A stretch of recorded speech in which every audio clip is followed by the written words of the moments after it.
नमस्कार दोस्तों, आप सबको इस वीडियो में स्वागत है।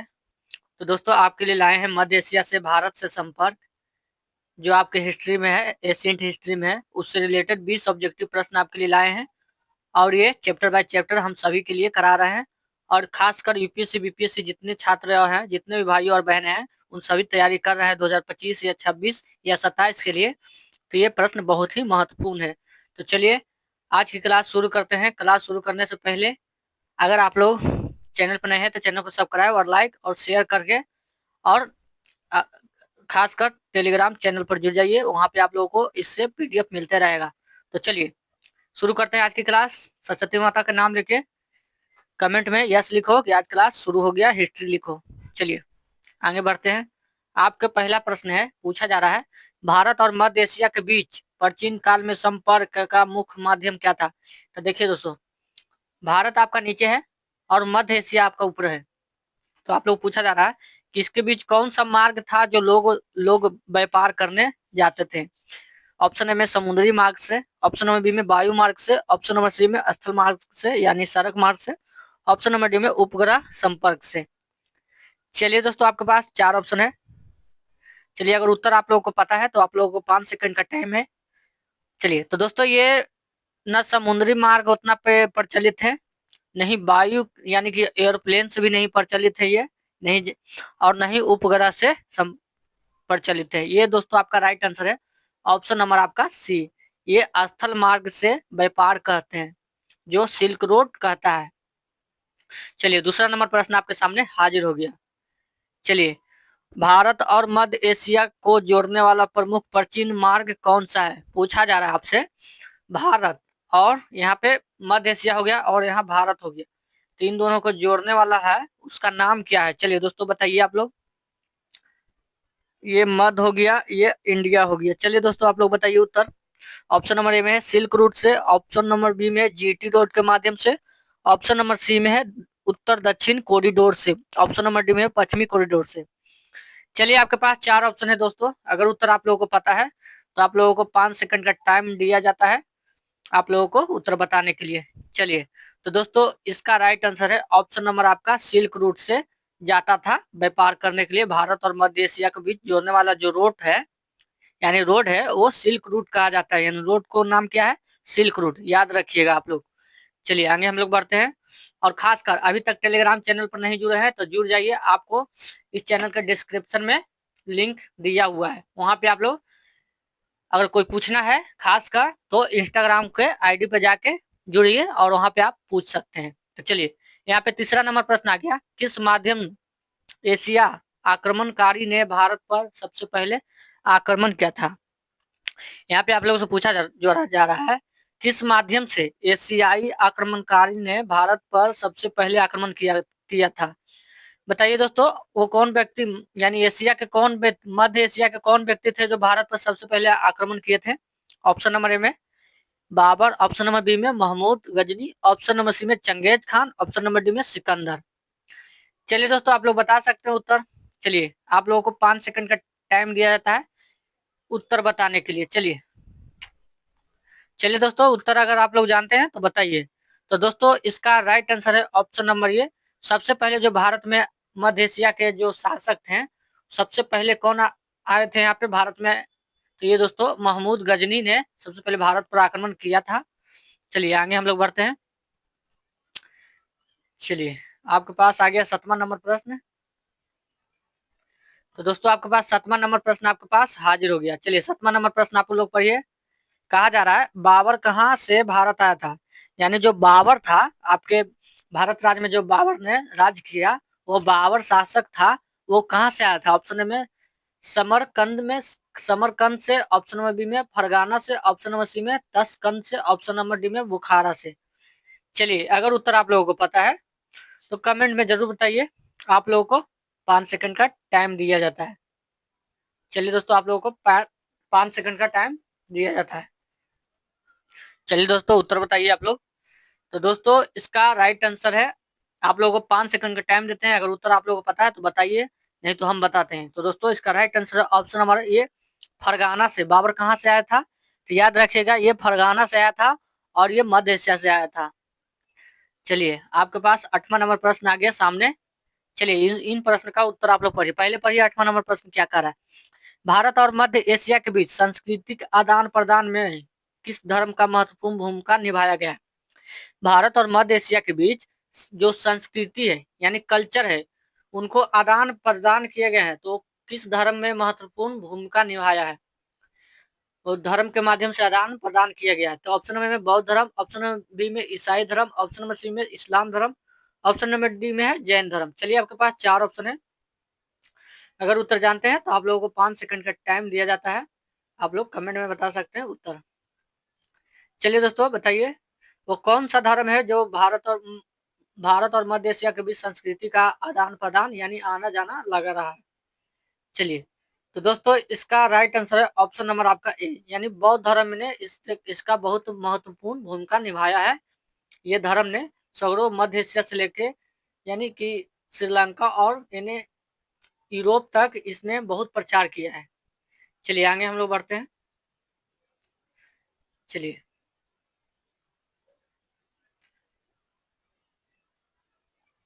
चलिए आपके सामने आ गया 9वां नंबर प्रश्न, और 9वां नंबर प्रश्न आपके सामने है, और इन प्रश्न का उत्तर आप लोग बताने का कोशिश करिए। यहाँ पे पूछा जा रहा है आप लोगों से, बौद्ध धर्म किस मार्ग से माध्यम से एशिया पहुंचा। पूछा जा रहा है, बौद्ध धर्म है, एक बौद्ध धर्म था भारत में, और ये नेपाल से उत्पन्न हुआ था। तो ये गौतम बुद्ध थे जिन्होंने बौद्ध धर्म को अपनाया और बौद्ध धर्म की स्थापना की है। तो चलिए यहाँ पे पूछा जा रहा है आप लोगों से कि बौद्ध धर्म है किस मार्ग से मध्य एशिया में पहुंचा, यानी कौन से मार्ग था वो जो मध्य एशिया में चल गया। ऑप्शन में समुद्री मार्ग से, ऑप्शन नंबर बी में सिल्क रूट से, ऑप्शन नंबर सी में दक्षिण कॉरिडोर से, ऑप्शन नंबर डी में है भारतीय रेल मार्ग से। चलिए दोस्तों आप लोग बता सकते हैं, आप लोगों को 5 सेकंड का टाइम देते हैं। बौद्ध धर्म मध्य एशिया में कैसे प्रचलित हुआ, कैसे गया वहां पे, आप लोग बताइए। उत्तर आप लोग जानते हैं तो बता सकते हैं, नहीं तो उत्तर बताने का वेट करिए। तो दोस्तों ये सिल्क रूट के माध्यम से जो भारत और मध्य एशिया के बीच एक रोड है, यानी कि स्थल स्थल रोड है, स्थल सड़क मार्ग है, उसी माध्यम से बौद्ध धर्म गए और उस एशिया में प्रचार किए। चलिए यहाँ पे आगे आ गया 10वां नंबर प्रश्न आपके सामने हाजिर हो गया। यहाँ पूछा जा रहा है आप लोगों से, भारत में इस्लाम का प्रचार प्रसार में मध्य एशिया से आए किस समुदाय की भूमिका निभाई है। यानी भारत में इस्लाम के लिए प्रचार और प्रसार में मध्य एशिया से आए हुए समुदाय की भूमिका रही है। चलिए मध्य एशिया से आए हुए समुदाय कौन थे बताइए तो। ऑप्शन नंबर में ब्राह्मण, ऑप्शन नंबर बी में सूफी संत, ऑप्शन नंबर सी में है बौद्ध भिक्षु, ऑप्शन नंबर डी में जैन मुनि। चलिए उत्तर आप लोगों को पता है तो बताइए, नहीं तो आप लोगों को 5 सेकंड का टाइम दिया जा रहा है। चलिए चलिए इस्लाम प्रचार के प्रसार के माध्यम मध्य एशिया से आए हुए समुदाय, यानी इस्लाम के साथ साथ एक और समुदाय आए थे, उन्हीं को पूछा जा रहा है। चलिए तो दोस्तों ये सूफी संत हैं जिन्होंने ही इस माध्यम से आए समुदाय, सूफी संत के समुदाय इस भूमिका में निभाए हैं सबसे ज्यादा, यानी यहाँ पे आए हैं। चलिए आगे हम लोग बढ़ते हैं। चलिए यहाँ पे आप लोगों से पूछा जा रहा है, 11 नंबर प्रश्न आपसे पूछा जा रहा है, किस मध्य एशियाई राजा ने दिल्ली सल्तनत की स्थापना की है। वो कौन था, देखिए मध्य एशिया का कौन सा शासक था, यानी कौन राजा था जो दिल्ली सल्तनत की स्थापना की है। चलिए option number Iltutmish, option number B Qutbuddin Aibak, option number C Balban, option number D Alauddin Khilji. चलिए दोस्तों अगर उत्तर आप लोगों को पता है तो आप लोग बता सकते हैं। चलिए बताइए, उत्तर आप लोगों को पता है तो बता सकते हैं। तो दोस्तों इसका राइट आंसर है ऑप्शन नंबर बी, ये कुतुबुद्दीन ऐबक थे, कुतुबुद्दीन ऐबक ने, इन्होंने ही दिल्ली सल्तनत की स्थापना की है। चलिए आगे हम लोग बढ़ते हैं। तो दोस्तों यहाँ पे आ गया, आपके सामने आ गया मध्य, चलिए यहाँ पे पूछा जा रहा है 13 नंबर प्रश्न आप लोग पढ़िए, मध्य एशिया से आए शासकों ने किस भाषा को भारत में बढ़ावा दिया। यानी जो मध्य एशिया से आए थे वो कौन सी भाषा को सबसे ज्यादा आगे बढ़ाने की कोशिश की है या बढ़ावा दी। ऑप्शन में संस्कृत भाषा, ऑप्शन नंबर बी में अरबी भाषा, ऑप्शन नंबर सी में फारसी भाषा, ऑप्शन नंबर डी में हिंदी भाषा। चलिए आपके पास 4 ऑप्शन है, आप लोगों को दिया जाता है मात्र 5 सेकंड का टाइम। अगर उत्तर आप लोगों को पता है तो बताइए। चलिए तो दोस्तों इसका जो राइट आंसर है ऑप्शन नंबर आपका सी है, फारसी भाषा को सबसे ज्यादा बढ़ोतरी दी है, आगे बढ़ाए। चलिए 14 नंबर प्रश्न आपके सामने हाजिर हो गया। मध्य एशिया से आए शासकों के समय भारत में कौन सी कला शैली विकसित थी? यानी जब मध्य एशिया से आए शासकों के समय भारत में कौन सी कला था वो शैली विकसित हुआ था?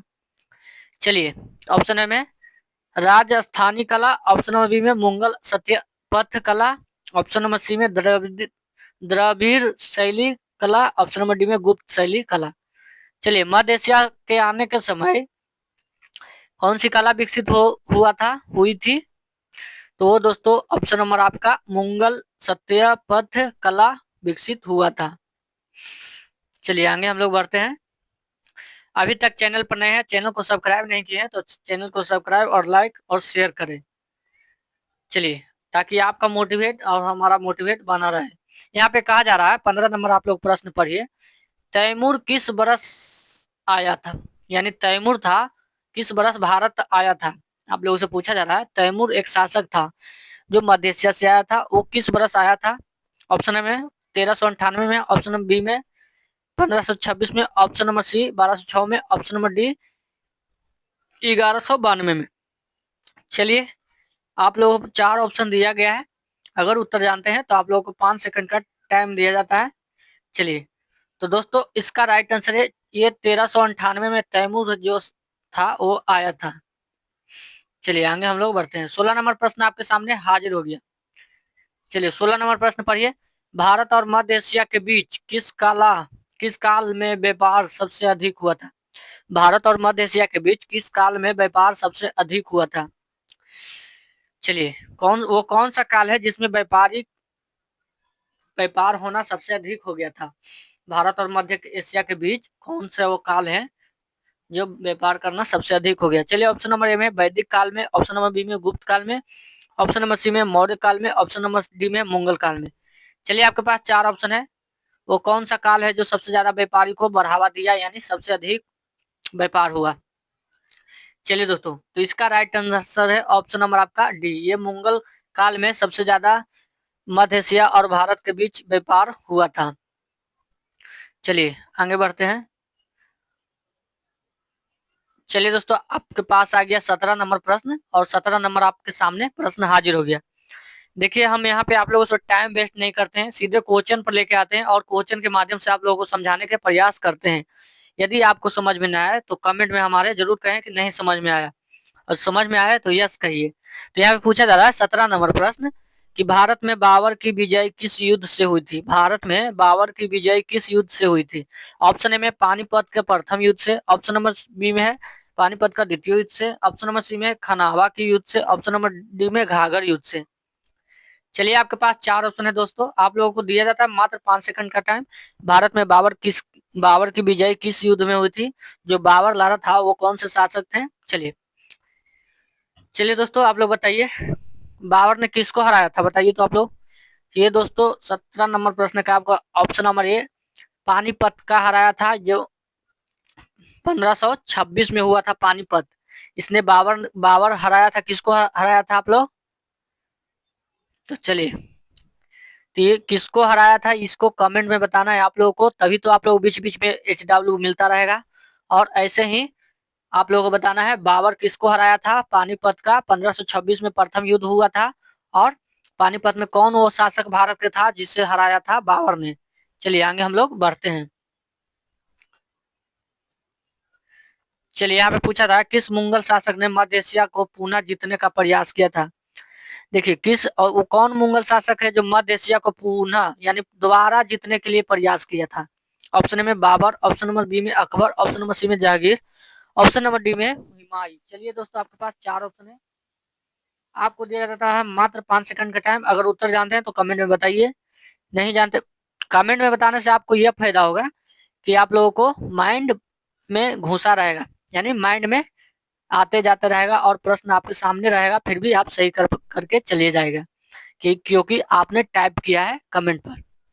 तो देखिए ऑप्शन नंबर आपका डी है, हुमायूं ने पुनः मध्य एशिया को हासिल करने का प्रयास किया था।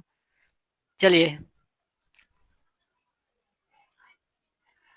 चलिए दोस्तों, ऑप्शन नंबर आपका 19 आ गया सामने, हाजिर हो गया। चलिए, कहा जा रहा है मध्य एशिया में स्थित प्रसिद्ध नगर बुखार किस लिए जाना जाता है। मध्य एशिया में मध्य एशिया में एक स्थित नगर है, वो कौन सा नगर है, बुखारा, किसके लिए जाना जाता है, यानी किसके लिए प्रसिद्ध है। ऑप्शन ए में खनिज उत्पादन के लिए, ऑप्शन बी में सूफी परंपरा और शिक्षा केंद्र के लिए, ऑप्शन डी में औद्योगिक शहर के लिए, ऑप्शन डी में है युद्ध स्थल के लिए। चलिए दोस्तों, आप लोग बता सकते हैं मध्य एशिया में प्रसिद्ध नगर बुखारा किस लिए जाना जाता है या प्रसिद्ध है। चलिए दोस्तों बताइए आप लोग। तो ये दोस्तों ऑप्शन नंबर आपका बी राइट आंसर है।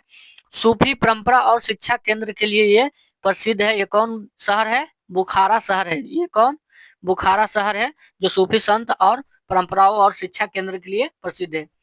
चलिए, और ये आपका 20वां नंबर प्रश्न आपके सामने हाजिर हो गया। चलिए, यहाँ पे पूछा जा रहा है और इस 20वां प्रश्न का आप लोग उत्तर बताइएगा खुद, आप लोगों को HW के रूप में रहेगा। और आज की क्लास यही तक, और आइए हमारे नेक्स्ट वीडियो में। आज हम यहीं तक करते हैं और इस प्रश्न का आप लोगों को उत्तर कमेंट में बताना है। और हमें जाने से पहले अगर चैनल पर नए हैं तो चैनल को सब्सक्राइब और लाइक और शेयर करके चले जाइए। और खासकर अगर लास्ट तक वीडियो देखे हैं तो आपके लिए हम चैप्टर बाय चैप्टर ऑब्जेक्टिव करा चुके हैं। आप वहां से अपना ऑब्जेक्टिव और क्लियर करके और वो अपना सिलेक्शन ले सकते हैं। तो चलिए, थैंक यू, धन्यवाद। और पर्सनली पूछना है तो इंस्टाग्राम पर हमें आके मैसेज कर सकते हैं। चलिए, थैंक यू, धन्यवाद। कुछ भी डाउट हो, कुछ भी डाउट हो पढ़ाई से संबंधित और अपने करियर से संबंधित तो पूछ सकते हैं। तो धन्यवाद, आज के लिए बस इतना ही रहने देते हैं। Thank you.